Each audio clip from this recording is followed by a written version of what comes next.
Everyone, welcome to vision JRF. सबसे पहले तो आप सभी को प्यार भरा नमस्कार। Good morning everyone. सो क्या हाल चाल सबके, कैसे आप सब लोग। उम्मीद करता हूँ कि सब लोग अच्छे होंगे और आपकी स्टडीज़ भी सबकी अच्छी चलनी होंगी। दोस्तों, आज का जो हमारा सेशन रहेगा इसमें हम करने वाले हैं पर्यावरण एवं विकास पर संयुक्त राष्ट्र सम्मेलन, जिसको हम पॉपुलरली बोलते हैं रियो सम्मेलन या पृथ्वी सम्मेलन, यानी अर्थ समिट का नाम आप सबने सुना होगा। इसको क्विक वे में हम क्या करने वाले हैं, रिवाइज करने वाले हैं एग्जाम पॉइंट ऑफ व्यू से। अर्थ समिट की मैं बात करूं तो ये 1992 में आपकी होती है। और कब होती है? 3 से 4 जून को 1992 में। और कहां पे होती है दोस्तों? ये होती है आपकी रियो डे जेनेरियो। अब ये रियो डे जेनेरियो कहां पे है? ये आपका ब्राजील में है दोस्तों। तो इसी के नाम पे इसका जो नाम पड़ा है दोस्तों वो रियो पड़ा है। पृथ्वी सम्मेलन इसलिए पड़ा था क्योंकि इसमें 179 मेंबर्स ने इसमें क्या किया था, पार्टिसिपेट किया था बेसिकली। तो इसका नाम पड़ा है पृथ्वी सम्मेलन। ठीक है, तो आज हम क्यों में देखते हैं कि पृथ्वी सम्मेलन है वो कब हुआ, उसके मेन आउटकम्स क्या है। तो चलो शुरू करते हैं आज का सेशन। सबसे पहले तो टेलीग्राम चैनल को आप ज्वाइन करो, नेट जेआरएफ विद शिव।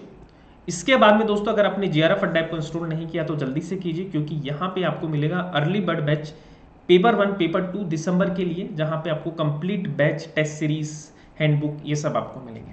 इसके अलावा पेपर 2 की मैं बात करूँ तो हिस्ट्री पेपर 2 के video courses, PDF, PYQ solution ये सब आपको मिलेंगे, तो आप ज्वाइन कर सकते हैं। तो बात करते हैं दोस्तों आपका रियो समिट की। ठीक है, कि भाई ये रियो समिट क्या है।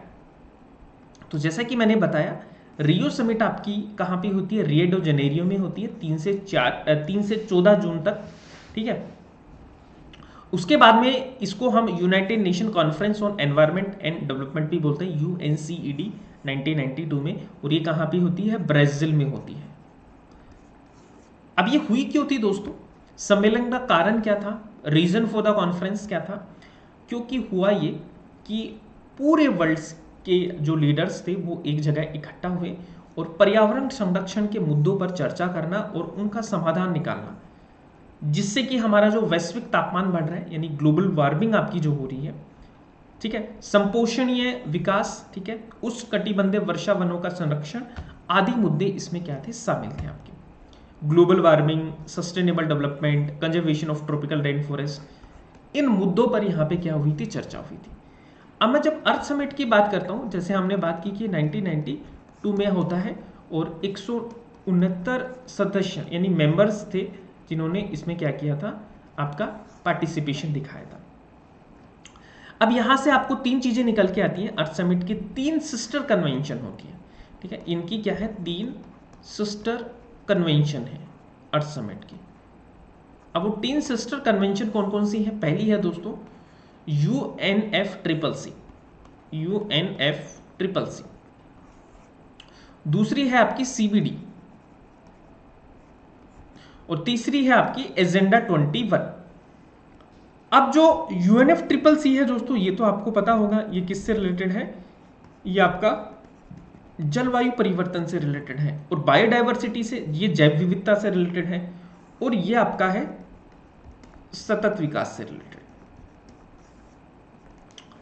अब क्लाइमेट चेंज से रिलेटेड आपके जितने भी कोप आएंगे वो सब इसमें आएंगे, जिसमें आपका जैसे क्योटो प्रोटोकॉल है, कोपेनहेगन अकॉर्ड है, पेरिस आपका सम्मेलन है, ये सब के सब UNFCCC के। क्योटो प्रोटोकॉल की बात करूं तो 3rd कोप में ये आया था। पेरिस एग्रीमेंट की बात करूं तो कोप 21 में आया था। ठीक है, अभी आपका कोप 28 है वो आपका होने वाला है। ठीक है, आप मुझे कमेंट करके बताओ कि कोप 28 है वो कहाँ पे होगा। इसकी हम सिस्टर कन्वेंशन की बात करें तो एक तो कार्टेगना प्रोटोकॉल है, एक नगोया प्रोटोकॉल है आपका।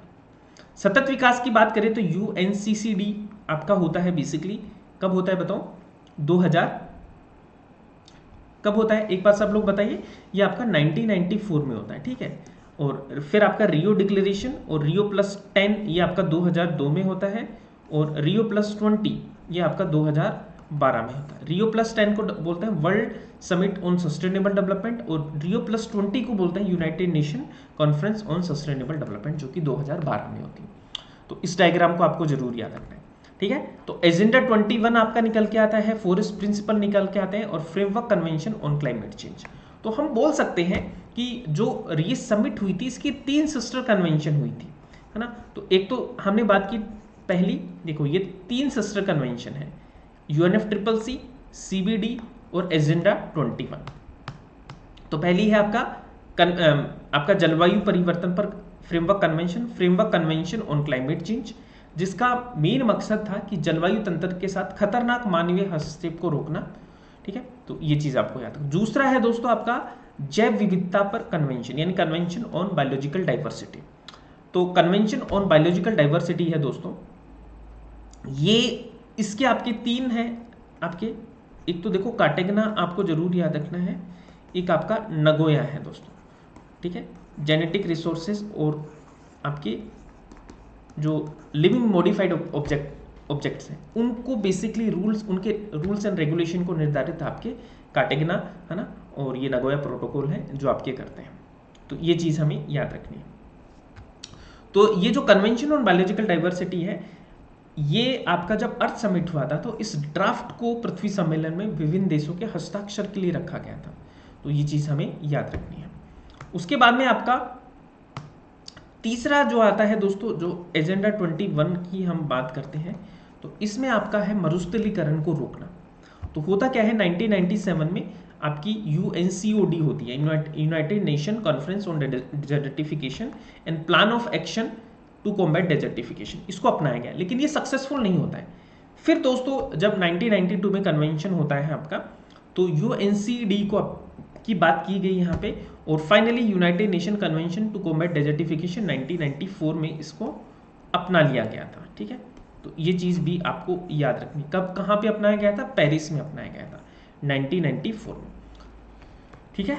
तो अब देखो, अब हमने क्या बात की, अभी तक हमने बात की कि अर्थ समिट 1992 रियो में होती है, ब्राज़ील में, ठीक है। 179 मेंबर्स ने पार्टिसिपेट किया। 3 सिस्टर कन्वेंशन है, UNFCCC, CBD और एजेंडा 21। UNFCCC के अंडर सारे के सारे कोप आ जाएंगे। इसके अंडर जो भी जैव विविधता से रिलेटेड होगा CBD के अंडर, जैसे कार्टेगना प्रोटोकॉल और आपका नगोया प्रोटोकॉल। कार्टेगना प्रोटोकॉल बायोसेफ्टी के लिए है, नगोया आपका जेनेटिक रिसोर्सेज के लिए। एजेंडा 21 है सतत विकास के लिए, जिसमें एक तो मरुस्थलीकरण को रोकना और आपकी जो भी सस्टेनेबल डेवलपमेंट से रिलेटेड, गोल से रिलेटेड जो भी समिट्स होती हैं वो एजेंडा 21 में होती है। तो इस चीज़ को हमें याद रखना है, ये एग्जाम में बार बार ये क्वेश्चन है जो आपका रिपीट होता है। उम्मीद करता हूँ कि आपको पसंद आया होगा। अगर पसंद आया है तो एक बार आप सब लोग सेशन को लाइक एंड शेयर कर दीजिए, जिससे कि बाकी लोग भी जुड़ पाएँ और बाकी लोगों को भी सेशन का फायदा हो। Thank you so much everyone.